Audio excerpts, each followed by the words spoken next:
I'm going to begin by asking Varsha. So, Varsha, I distinctly remember the first session which we did about three and a half years back, where you were the only woman in that workshop, and it was with the Siaku group, which was the top leaders, right? And it itself represented and said quite a few things because you were the only lady there. Now, I also remember a lot of sensitive things that came up from you at that time about what women were facing. I don't think there was so much being openly said at that time, which you actually had the courage to voice out at that time. Now, I quote that example till today, even in your own organization, that Varsha was the person who stood there and said, yes, women face these challenges, and I face these challenges too. And that's what was an aha moment for the leaders there. Would you be comfortable in sharing some of your thoughts or, very deep challenges that were there then? And also, has there been a change now? Absolutely. So yeah, I think it's always, you feel a little vulnerable, revealing a bit more about yourself. But I think as a leader, it was a stark moment for me when I joined the Vodafone group. We are one of the leading organizations, and diversity is such a strong, senior-led agenda in our organization. But when I joined the group shared services, I realized that not only was I hired as a business leader in that company, I also was the only woman business leader in the organization. I was the only woman in the management team. And suddenly I found myself uncomfortably carrying this mantle which I hadn't asked for, to be the only woman in the leadership team.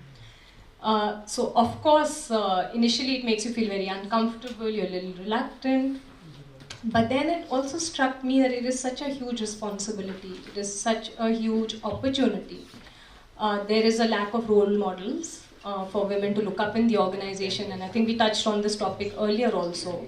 And I realized that it is important and critical for women's success to see those role models, but that also puts a bit more extra onus and responsibility on the few of us who are there, to make that extra effort. So I did have to battle a few, uncomfortable situations. I did have to hold the baton because I thought it was important for us. I was the only female in a group of 10 male leaders. So we talked about the concept of tokenism. So there was a bit of tokenism associated with the fact, okay, she is a female now on the team, she's trying to do something for women and so on. So we moved from there, where diversity and inclusion was my responsibility, being the only female on that group, to a 3-year journey where it is very much a leadership agenda. I think I'm fortunate that the timing is such that globally as well as in the corporate world, there is a lot of visibility, there is a lot of lens that is cast on this, this area of gender diversity. So we are fortunate that these conversations are coming up in various forums. Within Vodafone, our CEO is a champion of diversity. He is one of the 10 CEOs globally to be the he for she champion, which is part of the UN agenda, which means that Vodafone as a group is morally bound and committed to make the difference to women in the communities, but also in the organization. So we do have to report back on the number of women we are hiring. We've made certain commitments to the percentage of women we will have in our senior leadership team, which is 30%. So I think the context that I'm trying to share here is that it is a shift that has to happen deliberately.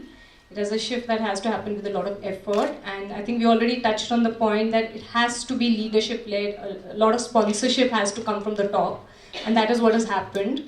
So today we are in a place where we've got targets, so the leaders have targets. We openly talk about performance, including, diversity ratios and metrics. We've got a number of programs, and thanks to Dr. Neeru's fabulous Gender Smart workshop, where we've covered, I think, close to about 2,000 people over the last couple of years. So I think the needle has moved. Personally, I find it very fulfilling to see that there are a lot more women now in our organization. We are touching a number of about 30%, which is, I think, again, heartening. A lot more needs to be done. I think there are two aspects to it. We touched upon, again, many of these topics during the day. One is the discrimination that women continue to face, because I feel that the workplace is a reflection of society, and many of the biases, the conditioning, and the experiences that we have outside of the workplace are reflected in the workplace, especially under stress.